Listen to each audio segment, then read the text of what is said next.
Hey everybody, this is Pierre Quinn and you're listening to episode number 113 of the Leading While Green podcast, where my mission is to help you live, learn, and lead with confidence. On this episode of the podcast, I'm joined by Dr. Sydney Freeman, tenured associate professor of adult organizational learning and leadership at the University of Idaho. And in our conversation today, we talk about Dr. Freeman's leadership journey and what he has learned about academia and his willingness to use his platform and his learning and his experience to help the generations that are coming after him. Now we're in adjustment mode. I'm recording this intro to this podcast episode with my kids here at home. Normally they'd be at school around this time. So if you hear them yelling in the background, I don't apologize. I mean, many of you who listen have kids too, and you're having to make adjustments and yelling all the time. Hey kids, be quiet. Sometimes you just get tired of it. And where I record in our townhouse, there's not a door to this space. I can't close the door. So, sometimes that ambient sound creeps in, and even with the filters on the microphone and software, I'm sure I could edit it out if we took time to do all that, but the kids are here. You might hear them in the background. My kids are alive and well. I have a family. I'm a real person. Okay. So, and we're all struggling with the adjustments that we've had to make during this time of dealing with the coronavirus and all of these restrictions and shelter in place and, don't go outside unless you need food or medicine, or if it's really a desperate situation and you need some emergency services. So we're just all making adjustments. And one of the things that I want to do on the podcast, at least for the next several episodes, and I'll be doing more than one a week, just to give you something else to listen to besides the cacophony of noise that comes through the media a lot of times. One of the things that I want to do is just help us make these adjustments so that on the other side of this, we can come out better. My good friend Jamie Pottinger on on Facebook, he talked about this time of isolation that we're all in, and how this time presents a unique experience just to work on some of the things that we've been putting off, and we can emerge on the other side of this a better version of ourselves. So would love to hear how you're taking advantage of this, even though it's difficult and tough. And this is a real, super serious thing that's happening. I have family and friends that work in medical spaces, and it's daunting and it's overwhelming. And our hearts go out to people who are on the front lines. And I'd love to hear how you're dealing with or how you're managing this unique time that we're in. Feel free to send me an email at pierre@prcquinn.com. Speaking of adjustments, we had to adjust the tour, the leadership tour and book tour that I've been on, which started last year. We were headed to Nashville this weekend, Nashville, Tennessee, for the Activate Your Courage tour. But we won't be in Nashville. And I know you get it. I know you understand. So we're taking it online. The Activate Your Courage online summit will be on Sunday from 12 to 4 p.m. And you can get your tickets. You can sign up completely free at activatecourage.eventbrite.com. That's activatecourage.eventbrite.com. We'll be going for most of the afternoon. Got some incredible speakers that'll talk to you about different aspects of life and leadership. We have a session on relationships, a session on leadership and technology, a session on storytelling. We have a session on becoming an invincible leader, leading with diversity, finding your leadership style. You want to be a part of this. This is a great way to get some professional development and to have some things that can apply to how we're living life right now. So more information is at Activate Courage. That's activatecourage.eventbrite.com. Okay, my guest today is Dr. Sydney Freeman, tenured associate professor of adult organizational learning and leadership at the University of Idaho. His research interests include the college and university presidency, faculty development, faculty careers, and higher education as a field of study. Dr. Freeman attended and completed his Bachelors of Arts in Interdisciplinary Studies at Oakwood University, where in 2017 he was recognized as one of the alumni faces of Oakwood University. And he earned a master's and Ph.D. in higher education at Auburn University in Alabama, where he was recently named the 2020 recipient of the College of Education Outstanding Young Alumni Award. He was also recently named as one of the recipients of the State of Idaho's Accomplished Under 40 for the year 2020 by the Idaho Business Review. And we have a conversation today about what life was like for him, adjusting to just different cultures and different paradigms, what his educational experience was like, and how you can really craft your educational experience to be what you wanted and what you needed to be, and how he has adjusted to leading in a different culture. I have a great conversation. I know you're going to get a lot from it, so I encourage you to listen up. Here's my conversation with Dr. Sydney Freeman. Excited to be joined on this episode of the Leading While Green podcast by Dr. Sydney Freeman. Dr. Freeman, thanks for being my guest today. Yes, I'm excited to be here. Thank you for inviting me. So take us back. What was life like for you growing up? Was being a college professor on your radar as a little kid? No, being a professor was definitely not on my radar. I actually wanted to be a gospel singer. That was my goal. I went to a private boarding academy called Pine Ford in Pennsylvania. It's one of 4 historically Black boarding academies. And while I was there, I really was into our musical scene there. And so I wanted to be a gospel singer. And so coming out of there, I thought that that's what I was going to do. But I guess life has ways of kind of turning you in a different direction. So what made you transition? Like at what point you're leaving academy, you are, have these intentions about singing, your experience and your journey with music. But at what point did you pivot, and why did that pivot end up with a nod toward teaching in higher ed? Yeah, so what I did was I got into Oakwood University, which is in Huntsville, Alabama, and I ended up earning a degree in Interdisciplinary Studies. And so all that means is that you didn't choose one major. You couldn't just choose one. You went to multiple. So one of my areas was vocal performance, but my other area was business management and public relations. But while I was there, I started this group called the Progressive Black Caucus. Okay. And you know how there's some people that when they get in trouble, they go to the principal's office. Yeah. Well, I went to the president's office. I was always posting things that we didn't. The Facebook and stuff wasn't really big by then yet, but we had posters that we would put up all across campus and stuff, and the president would call us in. And so in my senior year, he offered me an opportunity to shadow him. And once I saw how he kind of managed things, I said, man, I want to lead like him. And I want to be a college president. And during my time in graduate school, I earned a master's and a Ph.D. in higher education leadership or administration.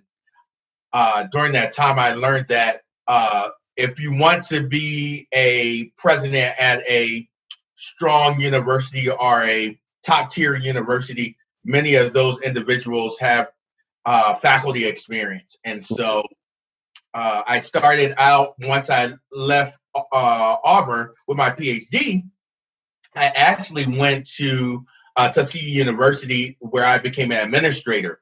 And I did that for 3.5 years.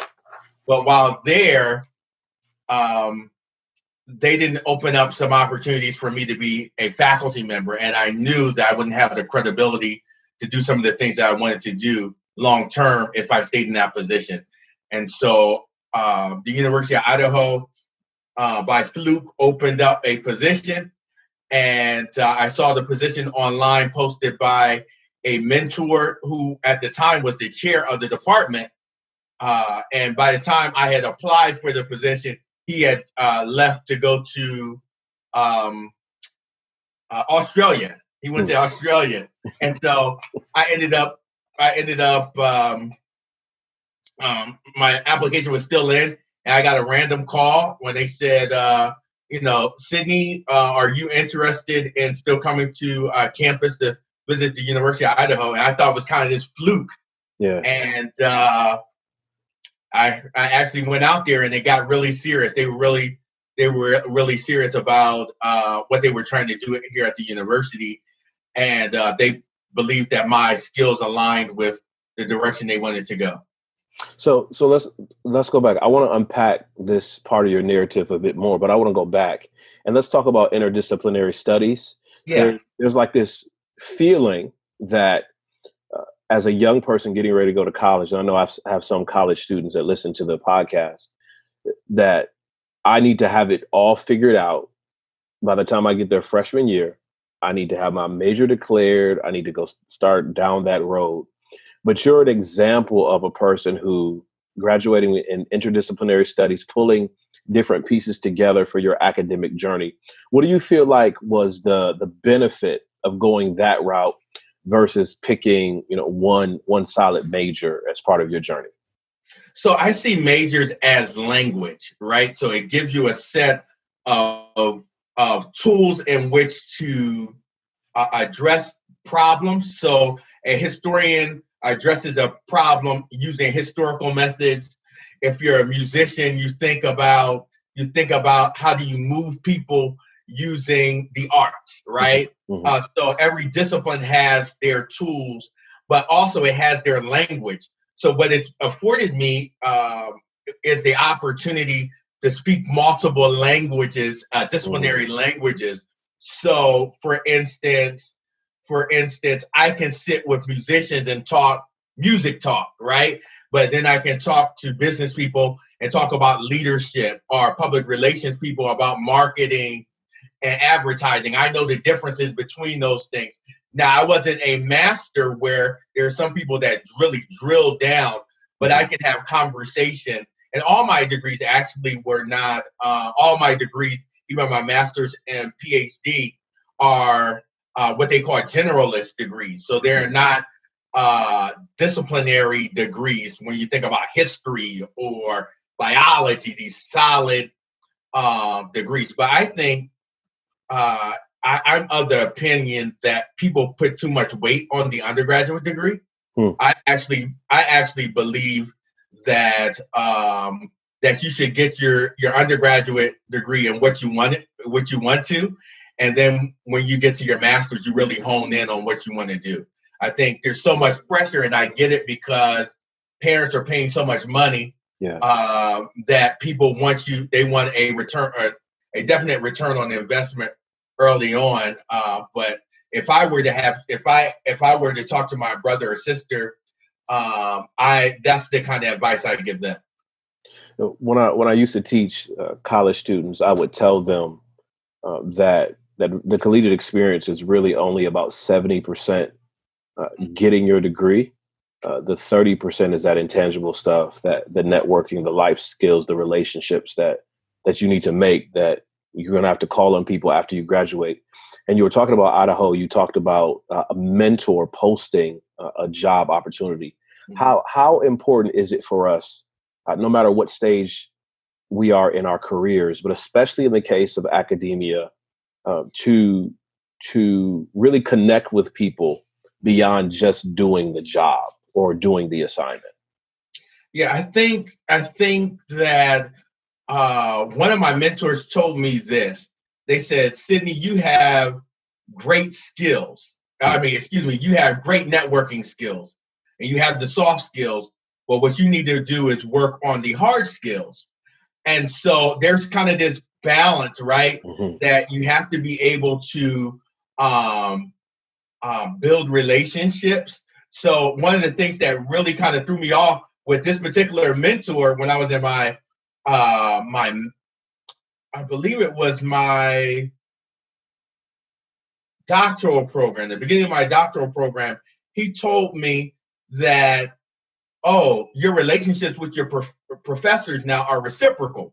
I was like, that I was scratching my head because I was thinking about the relationship between a professor and the student based on my undergraduate experience, which is the student kind of feels like the professor should come in, they should be prepared, and they provide their lecture or activities, whatever the case may be. Mm-hmm. Well, at the graduate level, the expectation is that it's more of a partnership. And so the professor has their goals, and hopefully the student has their goals, and you try to find ways in which you can support each other to meet your common goals that you can develop together. Yeah, that's tough for some people. That's a head scratcher because of, as you mentioned, that undergraduate experience. How long did it take for you to adjust to this idea of partnership and collaboration that's in graduate level work versus how your experience in undergraduate work, how you navigated that? Well, that's a good question, because I was a first generation student. And so I had particular perceptions of what graduate school was and just undergrad was, right? But when I left, so let me give you some context. I went to Christian schools from pre-kindergarten through my undergraduate experience. And what was interesting about that was there was one young lady that experienced that same thing with me that whole time, right? And so once I graduated from my undergraduate degree and went to graduate school, I was like a fish out of water, because I had never been outside of a Christian institutional context. And so I didn't know what a graduate assistantship was. And I'll just say what that is now, just in case one of your listeners. Yeah, help us out. Doesn't know. So essentially, a graduate assistantship is an opportunity for the institution to invest in the student. And so what they do is provide work opportunities similar to work study program, but at a different level, in which the students generally get their tuition waived, and also there's a little extra stipend so for you to kind of live on. And so it's not much, but it gives you something to live on. But I actually left my undergraduate institution, Oakwood, on a Saturday night. I graduated on a Saturday night. I drove down. My godparents helped me pack a U-Haul. We drove down 3.5 hours to Auburn, and they dropped me off in my little apartment, and I started class that Thursday. Wow. So I had no breaks. Wow. I had no break. So I actually had no break until I had no break throughout my my doctorate. So I actually finished my doctorate at the age of 26. So wow. I just went straight. I went straight through. You talked about being a first gen college student. Yeah. There's a perception now from the outside looking in, especially when we talk about PhDs. There's a perception that this thing is borderline impossible. Yeah. Like borderline impossible.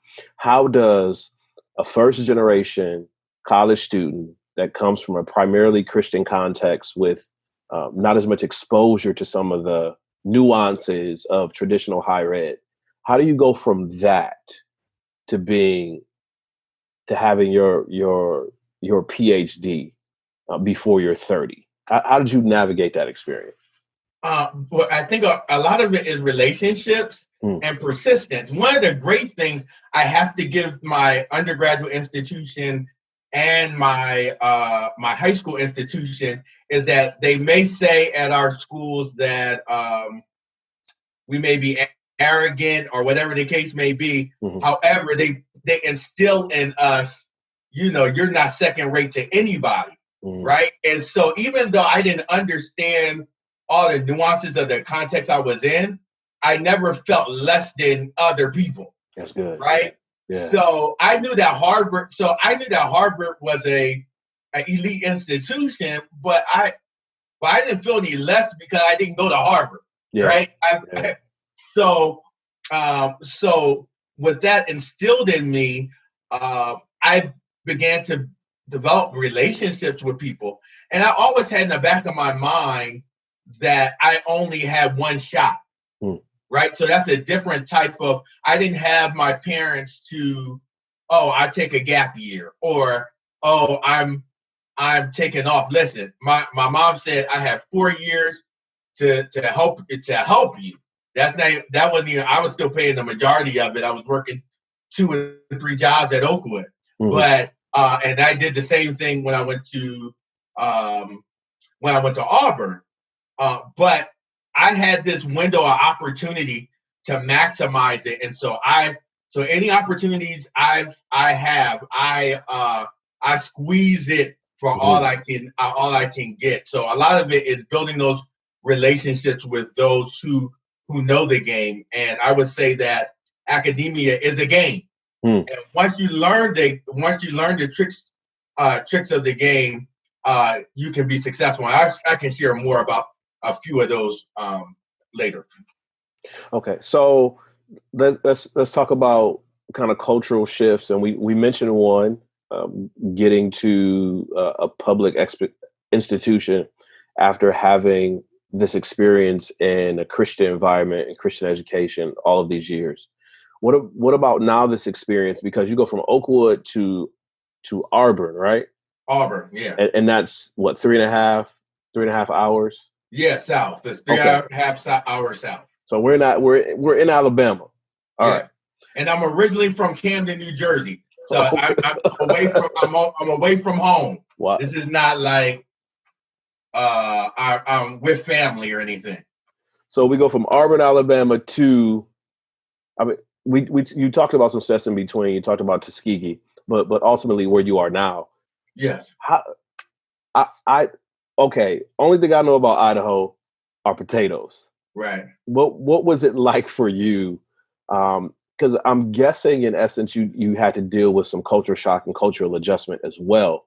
What was it like for you having to navigate that adjustment, even outside of the academic context, as a person from New Jersey who went to school in the South and now you're in Idaho?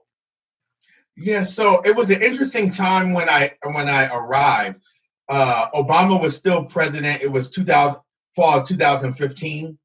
And so it was a different environment that we were in. So even if the institution as a whole was not really crazy about diversity and bringing in people of diverse backgrounds, it was incentivized to do that, right?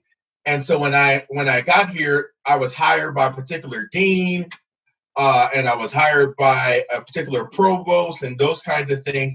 And one of the things that was really good was that my initial, what we call a startup package is essentially when you become a professor, they ask you, what are the things that you need to be successful in your role?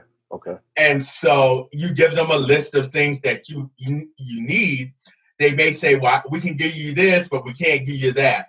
But essentially, the goal is for you to be able to be successful in your role starting off. Mm-hmm. And so I got I got some real support as I was coming in. I even got enough support to start an academic journal, which is really important in an academic environment. An academic journal is where professors write research papers, and they are reviewed by other professors to ensure that they are of high quality, right? And then hopefully the idea is that the papers provide new knowledge to impact society in a positive way. What were some of the things about the experience, and not just at Idaho, but in the other places that you've taught and really served? What were some things about the experience that you looked at and said, this is not what I thought it was going to be, in a good way, and then this is not at all what I thought it was going to be in a not so good way? And so sort of more of, I'm asking, what's the dirty truth about higher education and being a professor at that level? I think ultimately, even though higher education it professes to be more liberal than other contexts. It is often very conservative, and in the way in which it operates. Mm-hmm. And so sometimes you may feel like you can step out and say some things and do some things because higher education gives you a platform in which to do that, versus if you were in a Fortune 500 company or something of that nature, mm-hmm. right? So there's a little more freedom. However, the more and more that business is influencing higher education, there's that tension that's there. One of the things that was really challenging for me was that I thought that my mentor, my doctoral mentor, it was their job to help find me a job, right? And so they were supportive, but they weren't staying up late at night trying to help me find a job. That was on me to do that. And so there's just those little small things that you don't know. You're trying to balance. For instance, so one of the things you couldn't predict is that with the change in administration, that with student loans, the student loans, the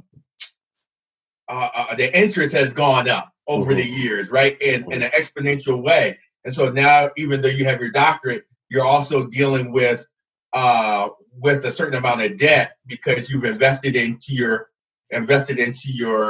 education. However, you mm-hmm. have to find supplemental ways to get yourself out of debt, given that you made that a strategic investment in your education and career. I follow you on social media. I read a lot of things that you post. What's the impact on, especially for those of us who are unfamiliar with the higher ed environment? What's the impact or relationship of publishing and research versus classroom instruction?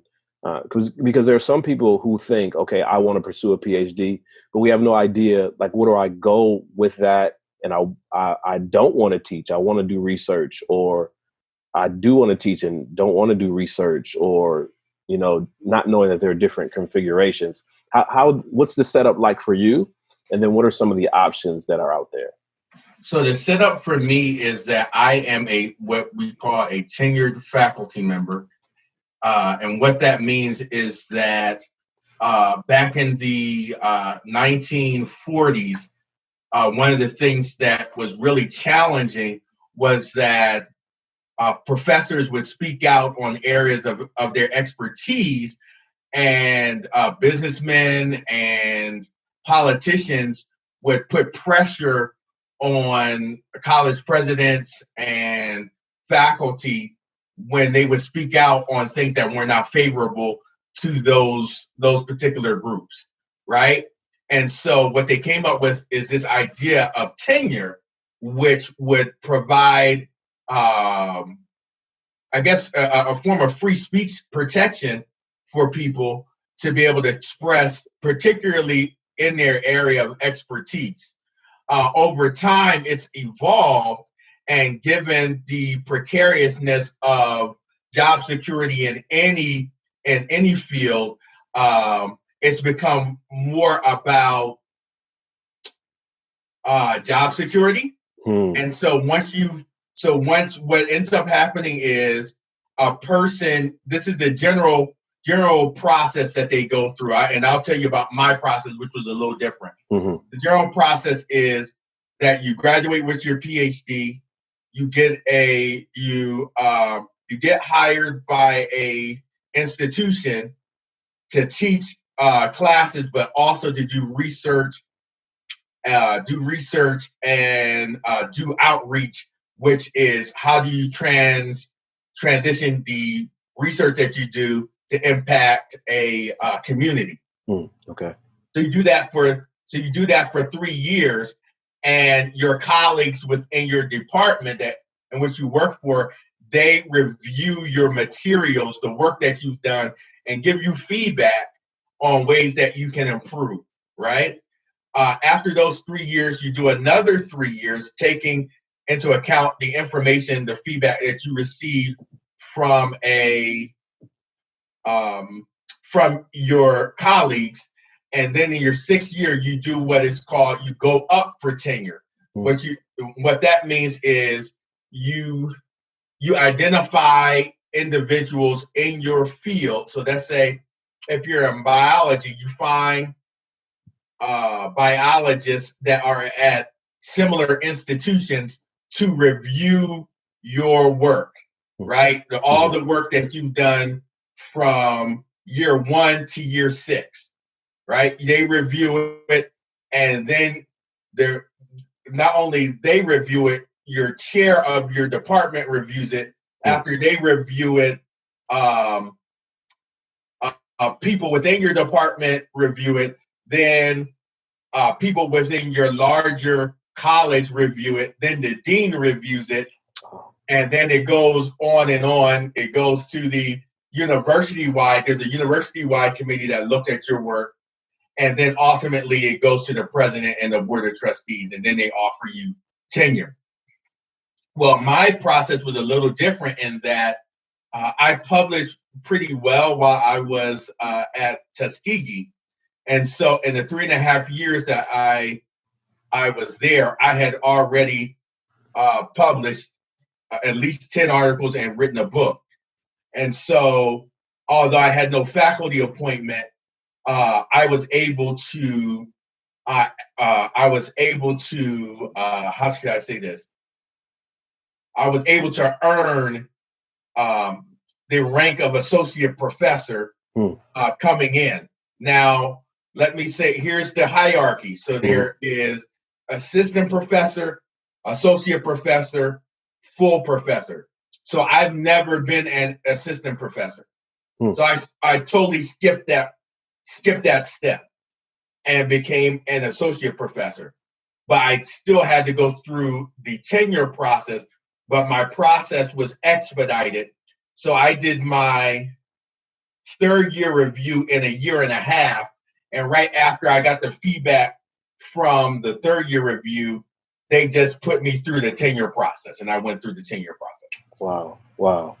So what was the maybe tension that you faced relative to your process? Did you have to, we're in the same work, you're in a workspace, and somebody else, you know everybody's story and how they got where they got.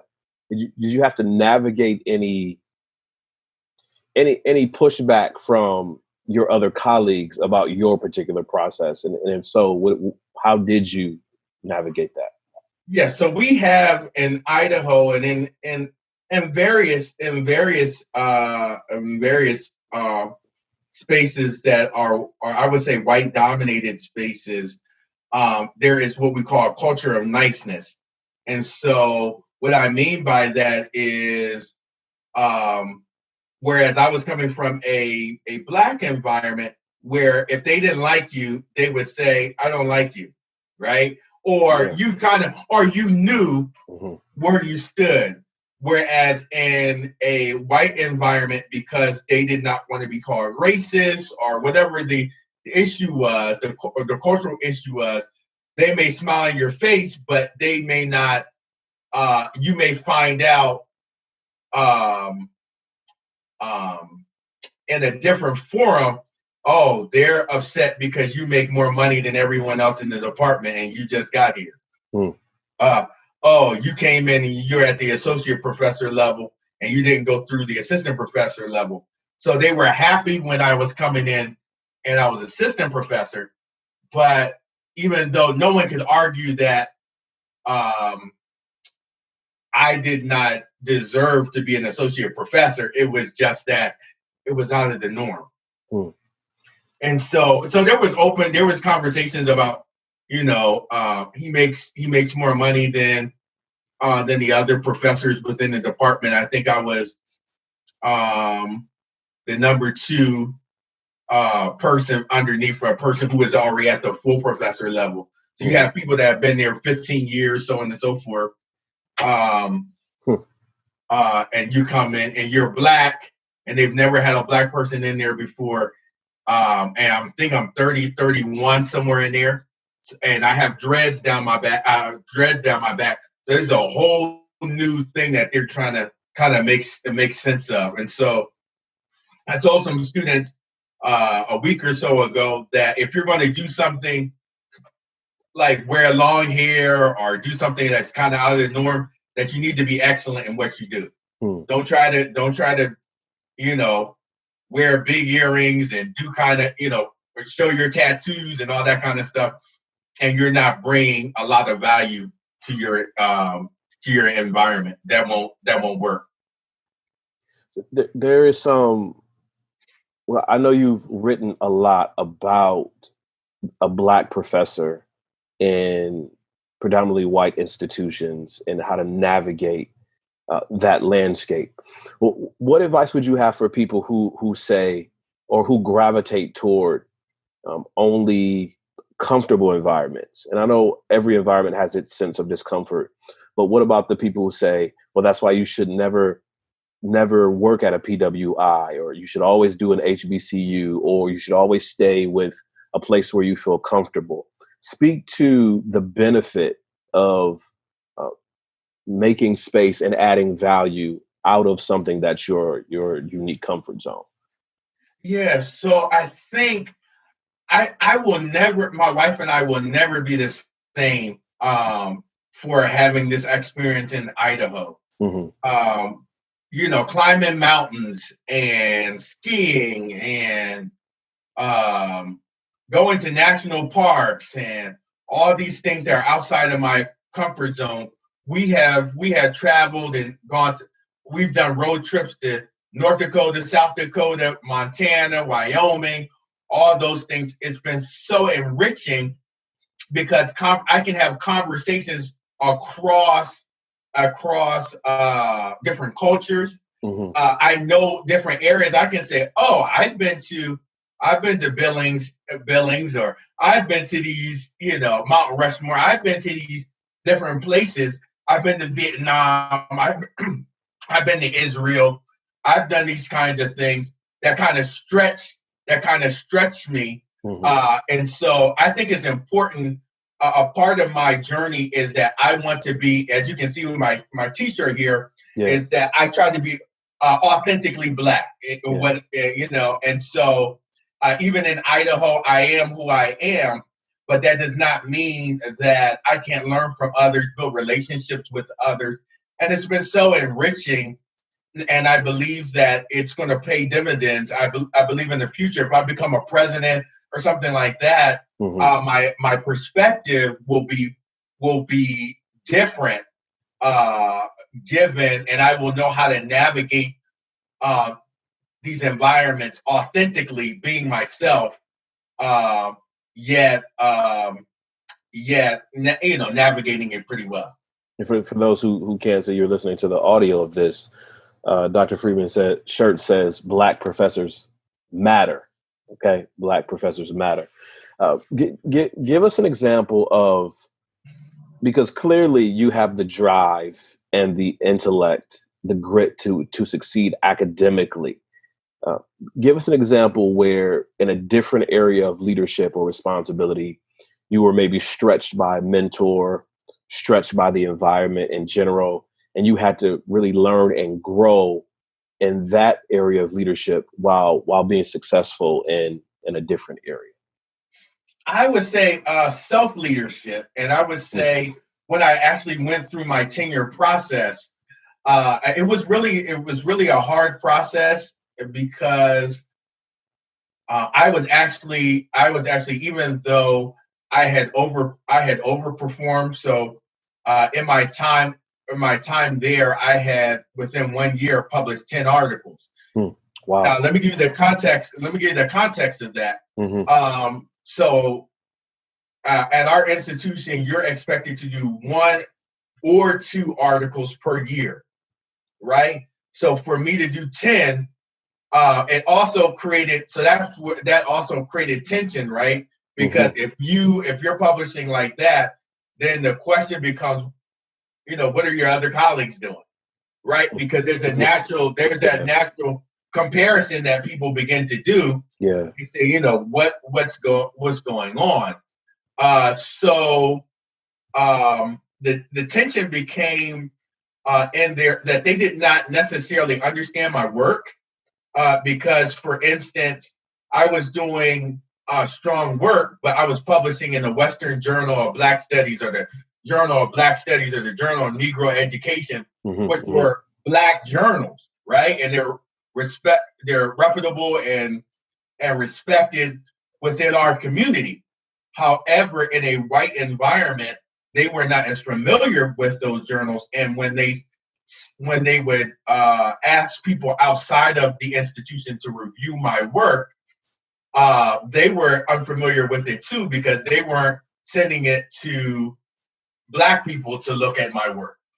And so through that process, I talked with a mentor, and he told me, essentially, I don't know if you've seen this, these little videos. They had a boy that was from Jamaica that he likes to do to lift weights. But when he says, all strength, no weakness. All strength, no weakness. And essentially, that's what my mentor said. My mentor's name is Dr. Nat Irvin at the University of Louisville. And what he essentially said, when you respond back to your haters in the tenure process, you do not respond to them in a way in which you come from a position of defensiveness. You position your words and the way that you construct your position is one that is you're in control. This is your work. And I think what really helped me grow was that I really began to understand that I do this work for Black people. Right? And so I'm clear about that. Now, I think before I was trying to do for everybody and all that stuff, that kind of stuff. Now I am clear about, I say I'm on loan to the University of Idaho, right? I'm on loan, but I still respond. Why I'm here is because who is going to be, who's the next Black professor that comes after me? How am I providing the blueprint for them to be able to kind of navigate things? So I think that was the hardest thing, kind of navigating the space and them not necessarily understanding or appreciating my work in the way in which I thought they should have. Now let's go back to this, and you're saying you're considering who's coming after you. Can you kind of just walk us through the value of using whatever your platform is to help, in the case of our vernacular, of our ethnic community, to put other people on? Right. There's a big responsibility, and sometimes we get upset at people who the community has supported in one way or another, and they get to a position of success or notoriety or responsibility, and there's a hesitancy or just ignoring the responsibility to help people get to where they are. Can you kind of speak to the importance of, no matter in higher ed or not, we just have different leaders that listen to this podcast, but no matter your leadership position, the importance of helping people get put on and sharing your platform? Yeah. So one of the things that has been interesting over the last few years is that I've developed an interest in theological history in some ways. And so there's one particular theologian that I have taken particular interest in, and his name is Owen Troy. And so doing research on him, one of the things that I learned was his wife had done some good work in keeping some of his papers and things like that, but he did not do well with leaving a trail of that information. And so he happened to be the first person of any race in my particular denomination to earn a doctorate of theology. And he's African American. I said, wow, it really connected with me. And so what that showed me was that I need to be working and doing work in such a way that I'm always leaving a legacy. I'm working in such a way that someone else will have the blueprint once I'm done. So I use something called autoethnographic methods, and that's essentially a reflective method of research where you essentially write about your own experiences and the way in which you operated within the world or a particular context. And so that's been so insightful. But I've also always said that if my brother or my sister happened to say, I want to become a professor, I'm writing in such a way that I have an article that says, if you want to be a professor, this is what you need to do. If you want to start a journal, this is what you need to do. If you want to earn full professor, here's what you need to do. So my work now is to crack the code and then give it and to give it to our people. And so I've worked on a project here, which was really important. I believe was really important with regards to the name of the project is Blacks at the University of Idaho. So Black History at the University of Idaho.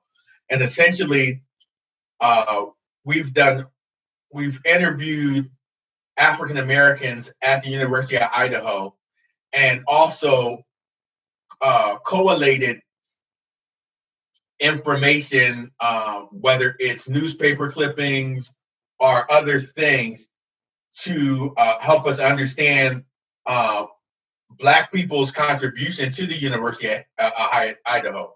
So why is that important? That's important because I need to have context for where I was in this foreign place, right? So I can run around and say, well, I'm the first person ever to earn tenure, the first person, Black person to earn associate professor coming in at the University of Idaho. Now, that may not be a big thing to my white colleagues, but that's something that's important that may inspire others behind me. So all those kinds of things are important.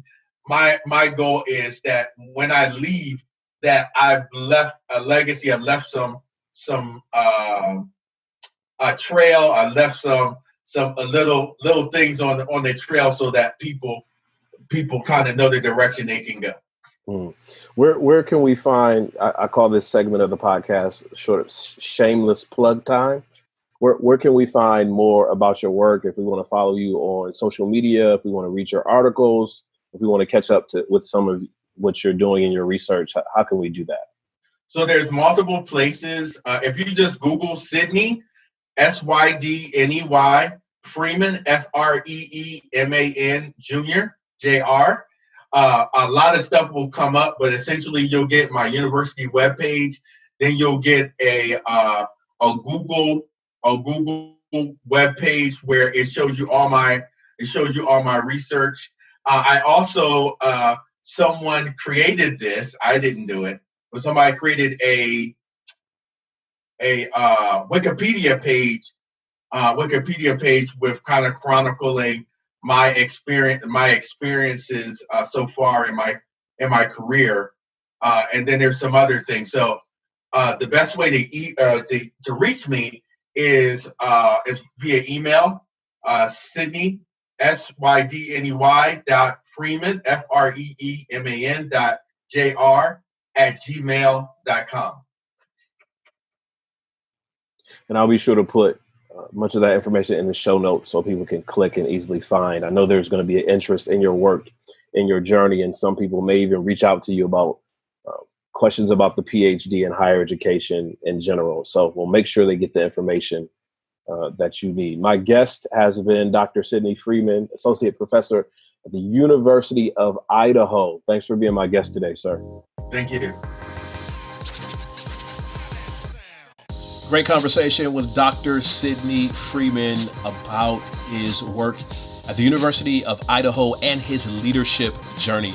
I know you got a lot out of that conversation, and I sure did too.